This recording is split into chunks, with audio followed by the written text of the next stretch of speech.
నమస్తే, నా పేరు తేజస్విని. బీసీఎన్ న్యూస్ కి స్వాగతం. ముందుగా ముఖ్యాంశాలు. నెల్లూరు జిల్లా పున్నపవారిపల్లెలో పేదల సేవలో కార్యక్రమంలో పాల్గొన్న సీఎం చంద్రబాబు, రాష్ట్ర అభివృద్ధి తెలుగువారిని అందలం ఎక్కించడమే కూటమి లక్ష్యమని వెల్లడి. రాష్ట్రంలో 36 కోట్లతో 18 నగర వనాలు, ఎకో పార్కులు, కమ్యూనిటీ బేస్డ్ ఎకో టూరిజం ప్రాజెక్టులు అభివృద్ధి వర్చువల్ గా ప్రారంభించిన డిప్యూటీ సీఎం పవన్ కళ్యాణ్. రాష్ట్రంలో రూల్ ఆఫ్ లా పక్కకు పోయి రూల్ ఆఫ్ ఫియర్ రాజ్యమేలుతోందన్న జగన్, చంద్రబాబు సీఎం అయ్యాక రెడ్ బుక్ అరాచకం పరాకాష్ఠకు చేరుకుందని ధ్వజం. మొగల్తూరులో కూటమి 2 ఏళ్ల పాలన విజయోత్సవ సభ, డబుల్ ఇంజన్ సర్కార్తో రాష్ట్రం శరవేగంగా అభివృద్ధి చెందుతోందన్న కేంద్ర మంత్రి శ్రీనివాస వర్మ. రాష్ట్రాభివృద్ధితో పాటు తెలుగువారిని ఉన్నత శిఖరాలకు చేర్చడమే లక్ష్యంగా కూటమి ప్రభుత్వం పాలన సాగిస్తోందని ముఖ్యమంత్రి చంద్రబాబు నాయుడు స్పష్టం చేశారు. రాష్ట్రంలో ప్రజాభీష్టానికి అనుగుణంగానే సుపరిపాలన అందిస్తున్నామని, ప్రజల జీవితాల్లో శాశ్వత వెలుగులు నింపేందుకు నిరంతరం కృషి చేస్తున్నామని ఆయన వివరించారు. నెల్లూరు జిల్లా గూడూరు నియోజకవర్గం పున్నపవారిపాలెంలో జరిగిన పేదల సేవలో కార్యక్రమంలో ముఖ్యమంత్రి పాల్గొన్నారు. ఈ సందర్భంగా ఏర్పాటు చేసిన ప్రజావేదిక సభలో ముఖ్యమంత్రి మాట్లాడుతూ పేదల జీవన ప్రమాణాలను మెరుగుపరచడమే లక్ష్యంగా P4 కార్యక్రమాన్ని అమలు చేస్తున్నారు. ఈ రోజు మీ ఉత్సాహం చూస్తా ఉంటే, మీ అభిమానం చూస్తా ఉంటే మా కష్టాన్ని మేము మర్చిపోతున్నామని విజ్ఞప్తి చేస్తున్నాను. 2 నెలల్లో రెండోసారి నెల్లూరు జిల్లాకు వచ్చాను. మేలో మత్స్యకారుల సేవలో వచ్చాను. ఈరోజు మళ్లీ పేదల సేవలో ఈ కార్యక్రమంలో మీ జిల్లాకు వచ్చాను. పున్నపవారిపాలెం ఇప్పుడే ఎమ్మెల్యే గారు చెప్పారు, ఈ ఊరికి రోడ్డు వేసింది, బస్సు కూడా తెప్పించిన పార్టీ ఎన్డీఏ. అవునా కాదా? మీరు ఒక్కసారి ఆలోచించుకోవాలి. గత ప్రభుత్వం నెల్లూరు జిల్లాని అశాస్త్రీయంగా విభజించారు. నేను ఆ రోజు చెప్పాను, పాసం సునీల్ కుమార్ అడిగాడు, నేను మీటింగ్ లో చెప్పాను, మళ్లీ గూడూరుని నెల్లూరులో చేరస్తామని చెప్పే మాట నిలబెట్టుకున్న ప్రభుత్వం ఈ ప్రభుత్వం.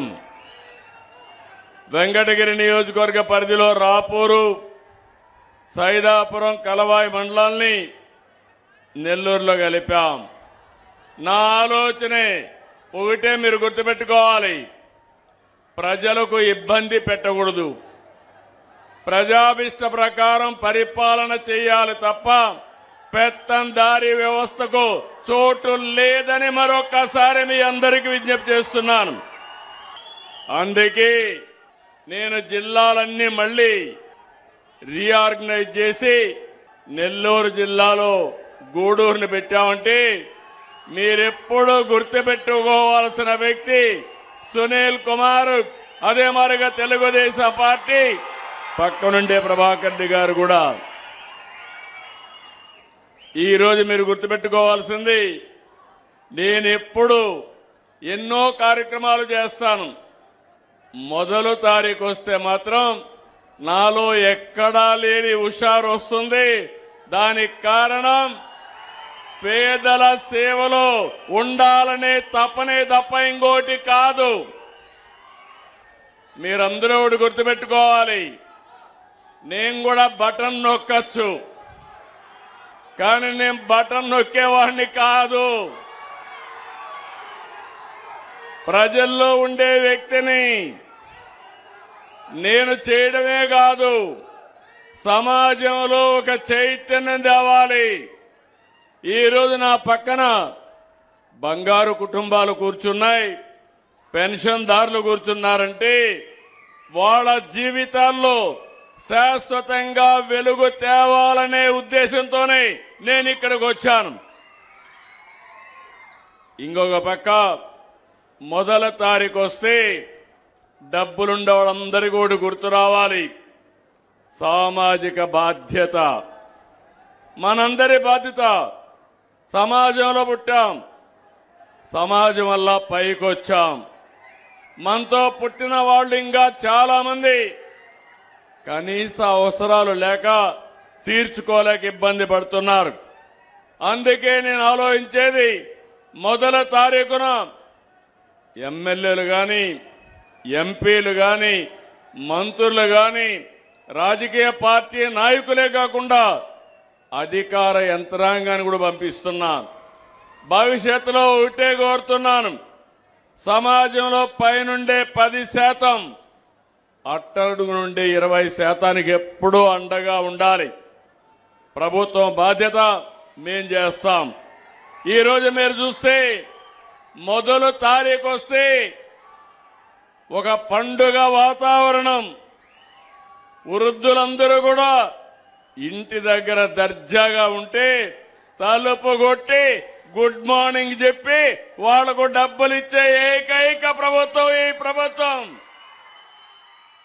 ఏ దేశమైతే ప్రకృతితో కలిసి ఎదుగుతుందో ఆ దేశం ఎప్పటికీ నిలిచి ఉంటుందని, ప్రకృతితో పాటు సాధించే అభివృద్ధి శాశ్వతంగా ఉంటుందని ఉప ముఖ్యమంత్రి పవన్ కళ్యాణ్ అన్నారు.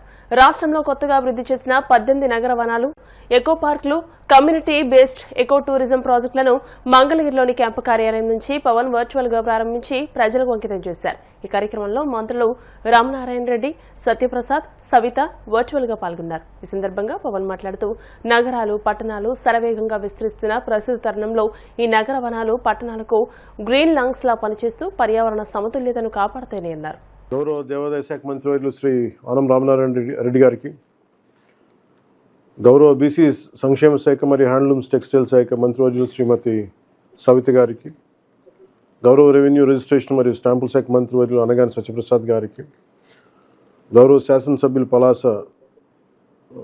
నియోజకవర్గం శ్రీమతి గౌతు శిరీష గారికి, గౌరవ శాసనసభ్యులు ఎమ్మిగనూరు నియోజకవర్గం బివి జయనాగేశ్వరరావు రెడ్డి గారికి, గౌరవ శాసనసభ్యులు ఆదోని నియోజకవర్గం పార్థసారథి గారికి, గౌరవ శాసనసభ్యులు దోన్ నియోజకవర్గం కోట్ల జయసూర్య ప్రకాష్ రెడ్డి గారికి, గౌరవ శాసనసభ్యులు మదనపల్లి నియోజకవర్గం మహమ్మద్ షాజహాన్ బాషా గారికి, రైల్వే కోడూరు నియోజకవర్గ సభ్యులకి మనస్ఫూర్తిగా నేను ఈ వర్చువల్ ఇనాగరేషన్కి మీరు భాగస్వామ్యం చేసినందుకు మనస్ఫూర్తిగా మీ నమస్కారాలు తెలియజేసుకుంటూ, ఈ రోజున మనందరం కలిసి సమిష్టిగా ఈ 18 నగర వనాలని మనం ఇనాగ్రేట్ చేసే సందర్భంగా మీ అందరి అనుమతితోటి దీన్ని ఇనాగ్రేట్ చేస్తున్నాం ఈ రోజున మనందరి సమక్షంలో.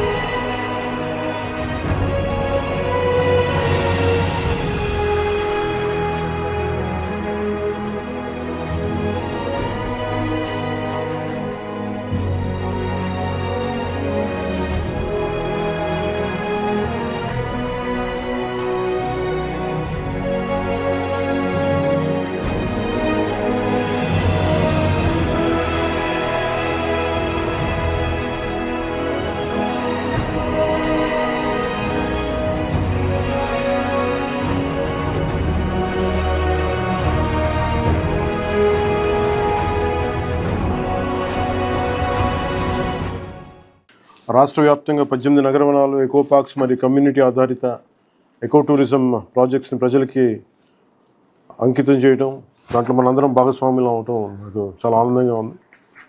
ప్రస్తుతం నెలకొన్న ర్యాపిడ్ అర్బనైజేషన్ను దృష్టిలో పెట్టుకుని urban green cover enhancement, biodiversity conservation, climate change mitigation కావచ్చు, క్వాలిటీ ఎయిర్ మరియు సస్టైనబుల్ ఎకో టూరిజం ప్రోత్సాహానికి ఈ నగర వనాలు చాలా దోహదపడతాయి. ఈ కాలుష్యంతో ఇరుక్కుపోయే నగరాలకి, పట్టణాలకి ఈ నగర వనాలు చిన్నపాటి ఒక గ్రీన్ లంగ్స్లా పనిచేస్తాయి.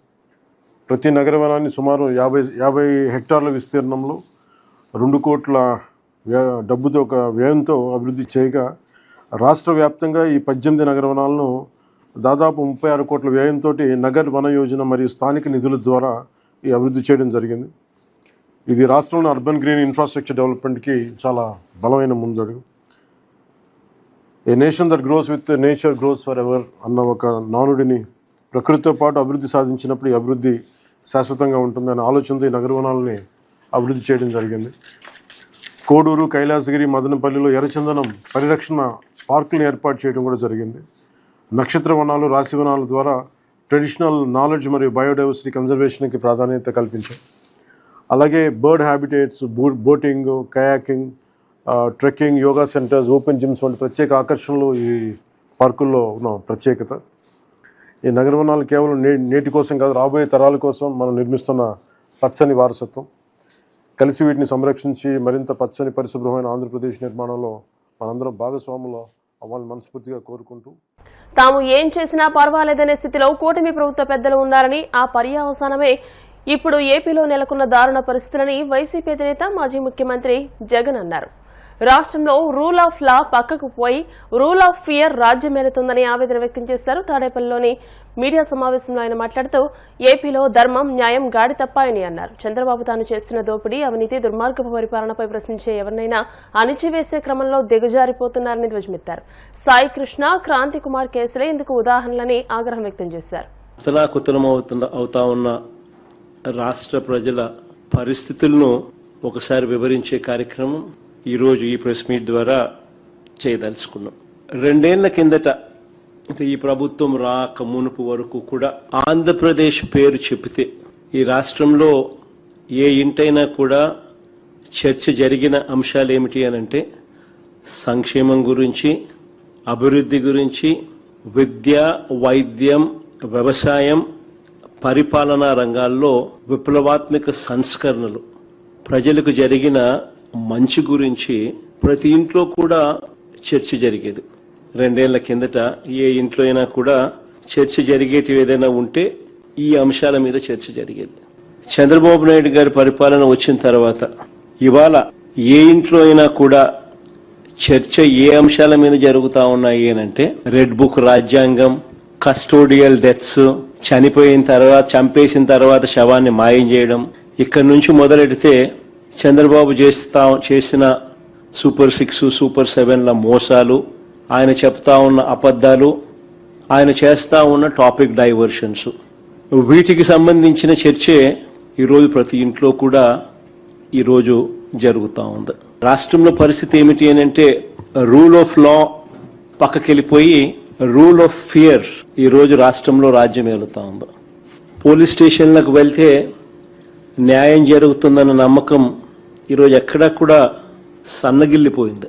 ఈరోజు రాష్ట్ర ప్రజల పరిస్థితి ఏమిటి అని అంటే పోలీస్ స్టేషన్లకు పోవాలంటే భయపడే పరిస్థితిలోకి ఈరోజు రాష్ట్ర ప్రజలు వచ్చిన పరిస్థితులు ఈరోజు రాష్ట్రంలో కనిపిస్తూ ఉన్నాయి. ఒకసారి గమనిస్తే ఇవన్నీ కూడా యాదృచ్ఛికంగా జరిగినవి కావు. ఈ పరిస్థితి ఈ మాదిరిగా తయారైంది. ఈ మాదిరిగా పరిస్థితి తయారు కావడానికి కారణం ఏమిటి అని అంటే చంద్రబాబు గారు తాను చేస్తా ఉన్న దోపిడీని, అవినీతిని, దుర్మార్గపు పరిపాలనను, తాను మోసం చేసిన సూపర్ 6లు, సూపర్ 7ల ద్వారా మోసం చేసిన, తాను ఎన్నికలప్పుడు ఇచ్చిన బాండ్లు, వీటికి సంబంధించి ఎవరైనా కూడా చంద్రబాబు నాయుడు గారిని ప్రశ్నిస్తే ఆ ప్రశ్నించే కార్యక్రమంలో ఏ గొంతు వినపడినా కూడా ఆ గొంతును నొక్కే కార్యక్రమం. ఎప్పుడైతే చంద్రబాబు నాయుడు గారు చట్టాన్ని, పోలీస్ వ్యవస్థని తన చేతుల్లోకి తీసుకుని ఎవరైనా కూడా తనను ప్రశ్నిస్తే, ప్రతిపక్ష పార్టీ కావచ్చు, సోషల్ మీడియా యాక్టివిస్టులు కావచ్చు, ప్రశ్నించే జర్నలిస్టులు కావచ్చు, లేకపోతే రాష్ట్రంలో ఎవరైనా సరే తనను ప్రశ్నిస్తే చాలు వాళ్ళందరినీ కూడా అణిచివేసే కార్యక్రమంలో చంద్రబాబు నాయుడు గారు చట్టాన్ని, పోలీస్ వ్యవస్థను తాను వెపనైజ్ చేసినాడు. వెపనైజ్ చేసిన కారణంగా ఈరోజు ఈ దిగజారిపోయిన వ్యవస్థల పర్యావసాలే ఈరోజు మనకు కనిపిస్తూ ఉన్నాయి. చేతిలో నుంచి జారిపోయింది. న్యాయం, ధర్మం అనేది గాడి తప్పింది. న్యాయం, ధర్మం అనేది గాడి తప్పితే, వ్యవస్థలు దిగజారిపోతే, వ్యవస్థల్లో భయం అనేది పోతే మన మనుషులమే అన్న సంగతి మర్చిపోయే కార్యక్రమం ఈరోజు జరుగుతూ ఉంది. ఏమైనా మనం చేసినా కూడా పర్వాలేదు, ఎవరు మమ్మల్ని ఏమీ చేయలేరు అని ఎప్పుడైతే వీళ్ళంతటా వీళ్ళే ఆ ధైర్యం తెచ్చుకున్నప్పుడు వ్యవస్థలన్నీ కూడా దిగజారిపోయిన పరిస్థితులు వస్తాయి. ఈరోజు ఈ పర్యావసాలు కనిపిస్తూ ఉన్నాయి. ఇప్పుడు కాసేపు ప్రకటనలు.